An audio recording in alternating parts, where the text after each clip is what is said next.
तो अभी growth versus fiscal deficit को यदि बैलेंस आउट करना होगा तो क्या चल रहा होगा एफएम के दिमाग में? मेरे हिसाब से अगले बजट का फोकस पूरी तरह से कैपिटल एक्सपेंडिचर होना चाहिए, क्योंकि सबसे ड्यूरेबल ग्रोथ इसी के थ्रू हमें मिल सकती है।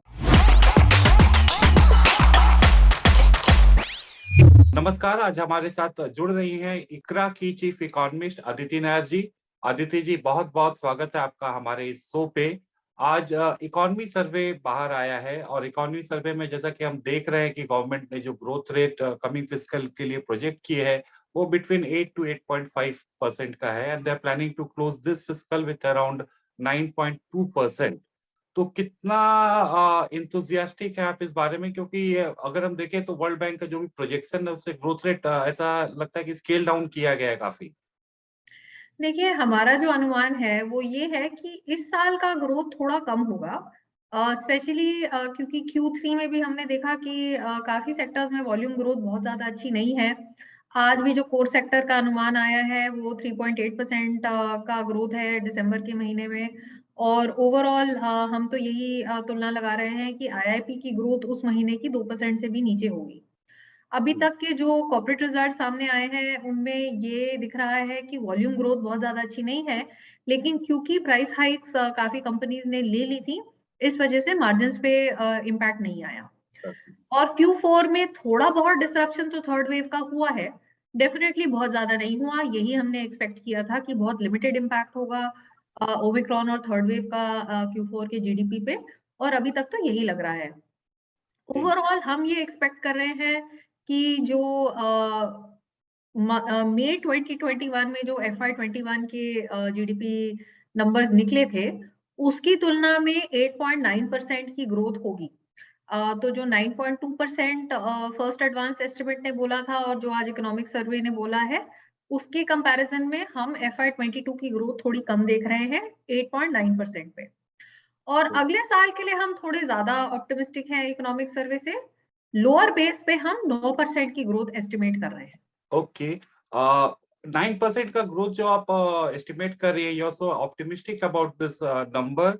Where your optimism is coming from? आप क्यों इतना ऑप्टिमिस्टिक हैं, गिवन कि इस साल का प्रोजेक्शंस भी काफी हाई था? स्टार्टिंग ऑफ जब लास्ट ईयर बजट हुआ था, we are expecting around 12% wave, 12% growth rate.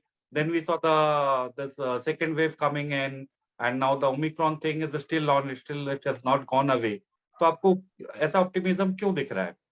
Don't you think या फ्यूचर में ऐसा कोई वेव या ये डिसरप्शन आके फिर again it will have an impact? बिल्कुल। देखिए, फर्स्टली जैसे मैंने कहा, मैं एक लोअर बेस पे अगले साल की हायर ग्रोथ प्रोजेक्ट कर रही हूँ, तो दैट इज़ इम्पोर्टेंट। सेकेंडली, अगर आप आगे आने वाली वेव्स की करें, ऑब्वियसली मेरे बेसलाइन में मैंने कोई मॉडरेट या सीवियर वेव को नहीं बिल्ड इन किया है। लेकिन हैविंग सेड दैट, मैं ये बोलना चाहूँगी कि गवर्नमेंट, हेल्थ सिस्टम और हाउसहोल्ड्स, कॉर्पोरेट्स सब अब बेटर प्रिपेयर्ड हैं और आने वाली कोविड वेव से डील करने के लिए as compared to 2020 and 2021। We have learned to adapt, and I think इस वजह से थोड़ा जो सक्सेसिव वेव्स का इम्पैक्ट है वो कम होगा। दूसरी बात, अगर आप सेकेंड वेव देखें, उस समय इंडिया में वैक्सीनेशन शुरू ही हुआ था और थर्ड वेव आने के पहले-पहले काफ़ी वैक्सीनेशन की कवरेज ऑलरेडी हो गई थी। ये एक और फैक्टर है जो आगे जाके हमें एक इंश्योरेंस प्रोवाइड करेगी। अब हम इस सिचुएशन में हैं कि टीनेजर्स को भी हमने वैक्सीनेट करना शुरू कर दिया है। तो जो इंश्योरेंस जो मिलती है वैक्सीनेशन से, वो हम उसको और ज़्यादा वाइड स्प्रेड कर रहे हैं।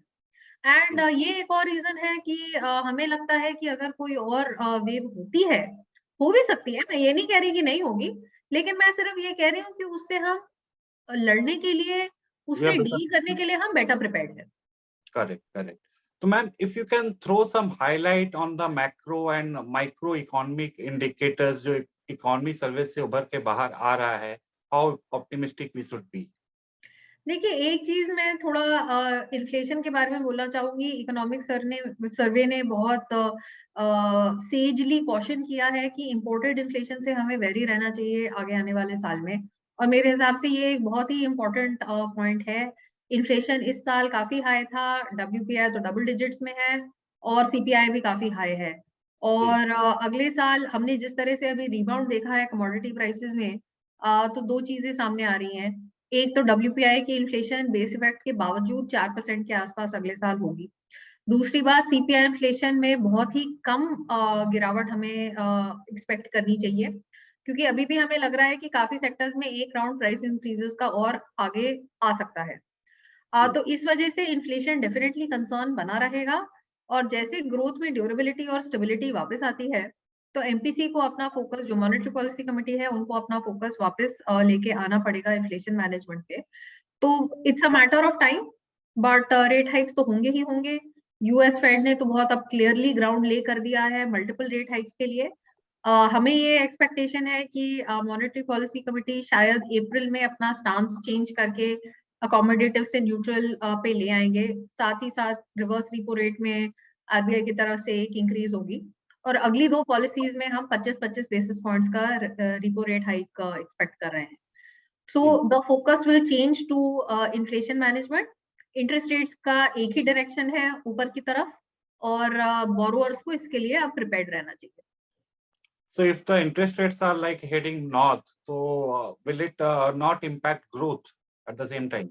So it will cap growth, इसीलिए हम कोई 10% या डबल डिजिट ग्रोथ की एक्सपेक्टेशन नहीं रख रहे। एक इम्पोर्टेंट बात ये है कि अभी भी अगर हम Q1 FY23 की बात करें, अगला जो क्वार्टर है, उसके लिए भी बेस बहुत लो है। सेकेंड वेव वाला जो बेस है वो अभी भी बहुत लो है। तो मैथमेटिकली Q1 की ग्रोथ हमें लग रहा है कम से कम 16 से 17% होगी, जो पूरे साल की एवरेज को ऊपर खींचेगी। हम Q2 में थोड़ा स्टेप डाउन ले रहे हैं, और Q3 और Q4 में हम बहुत ज्यादा हमने हाई ग्रोथ अज्यूम नहीं करी है। सिर्फ आई वुड से 5 से 6.5% की ग्रोथ हमने अज्यूम करी है सेकेंड हाफ ऑफ अगले साल के लिए।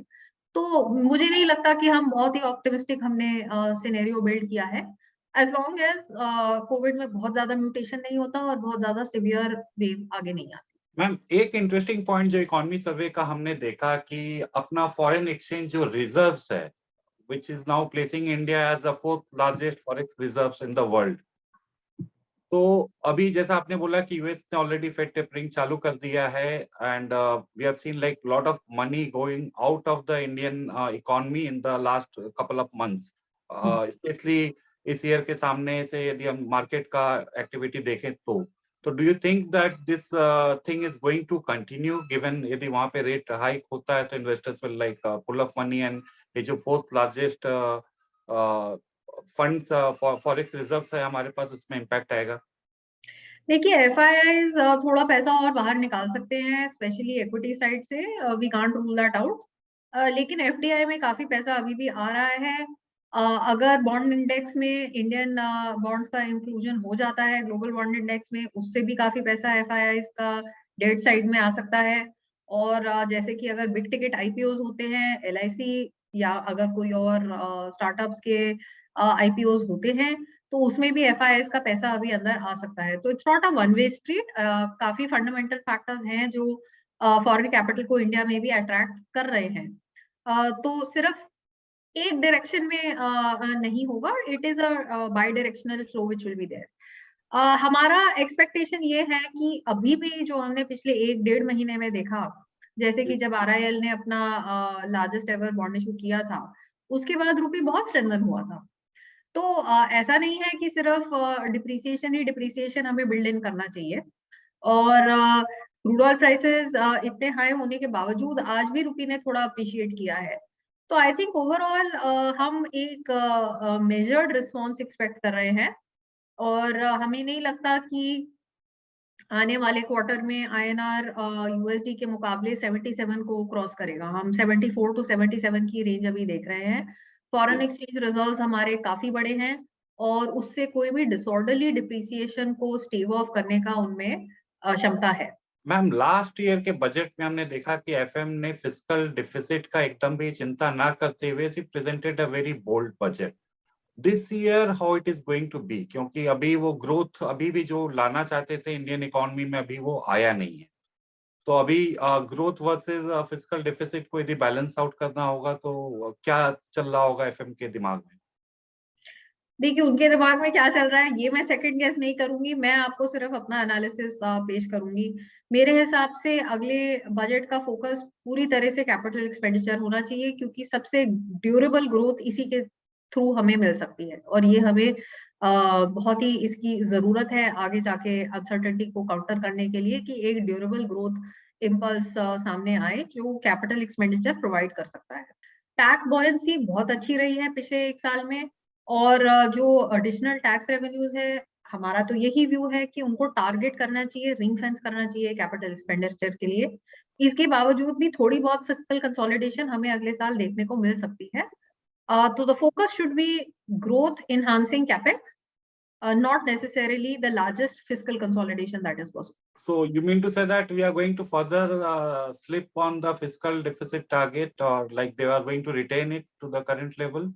देखिए, आर व्यू इज, हमारा जो एनालिसिस है वो ये है कि अगर LIC के फ्लोज इस साल की जगह अगले साल में आते हैं, तो इस साल 16.6 लाख करोड़ का डेफिसिट होगा, और अगले साल का डेफिसिट 15.2 लाख करोड़ के आसपास कम होके आ जाएगा, जो इस साल के बजट एस्टिमेट के आसपास है। तो ये हमने जो अजम्पशंस ली हैं और जो सिनेरियो बनाया है, उसमें हमें मॉडरेट फिस्कल कंसोलिडेशन इस साल से अगले साल में दिख रही है। Okay, ma'am. To quickly sum up and conclude, मैं चाहूंगा कि आप अपना 3 major budget expectations in terms of pointer quickly अभी briefly हमारे audience को बता सके तो। मैं सबसे ज्यादा कल किस चीजों पे फोकस करूंगी, वो ये है कि कितना कैपिटल एक्सपेंडिचर में बढ़ोतरी हमें दिखती है। हमें लगता है कि कम से कम हर महीने के हिसाब से 50,000 करोड़ का कैपेक्स का एलोकेशन होना चाहिए, तो 6 लाख करोड़ का अगले साल का कैपेक्स का एलोकेशन तो होना ही होना चाहिए। सेकेंडली, हमें लगता है कि फिस्कल कंसोलिडेशन फिर भी आगे आ सकती है, क्योंकि टैक्स बॉयंसी इकोनॉमी में है। जिस तरह से स्ट्रक्चरल चेंजेस हुए हैं पिछले 2-3 सालों में, उनसे तो हमें यही लग रहा है कि जो के शेप डाइवर्जेंस हो रही है, वो डायरेक्ट टैक्सेस को बूस्ट कर रही है, और ये हमें लगता है कि आने वाले साल में भी ट्रेंड कंटिन्यू रहेगा। इसलिए फिस्कल कंसोलिडेशन पॉसिबल है कैपेक्स के बढ़ने के साथ। तीसरी चीज हम ये देखेंगे कि किस लेवल की बोरोइंग अनाउंस होती है अगले साल के लिए, और उसका यील्ड्स पे क्या इम्पैक्ट आता है। जी, अदिति जी, हमसे बात करने के लिए बहुत बहुत धन्यवाद। हम आपसे बने रहेंगे, बजट के बाद फिर आपसे जुड़ेंगे और जानेंगे इकोनॉमी का हाल। Thank you so much.